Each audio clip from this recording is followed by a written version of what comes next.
नमस्कार मित्रांनो, आज आपण बोलणार आहोत एका अशा नेत्याबद्दल ज्याचं नाव सध्या खूप चर्चेत आहे, राघव चड्डा। आजचा विषय आहे जनतेचा आवाज। खरंच जनता काय विचार करते? मित्रांनो, राघव चड्डा हे तरुण नेता म्हणून ओळखले जातात। त्यांची बोलण्याची शैली, काम करण्याची पद्धत आणि राजकारणातली एंट्री सगळं काही वेगळं आहे। पण प्रश्न असा आहे, जनता त्यांच्या कामावर खुश आहे का?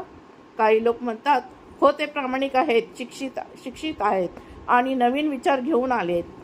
तर काही लोक म्हणतात, फक्त बोलणं वेगळं आहे पण जमिनीवर काम किती आहे? मित्रांनो, आजकाल जनता खूप जागरूक झाली आहे। सोशल मीडियामुळे प्रत्येक गोष्ट लगेच समोर येते।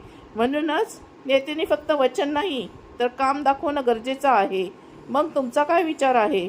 राघव चड्डा खरंच जनतेचा नेता आहे का, की अजून कामाची गरज आहे? खाली कमेंट करा आणि तुमचा आवाज नक्की पोचवा। जनतेचा आवाज खरा आवाज असतो। धन्यवाद।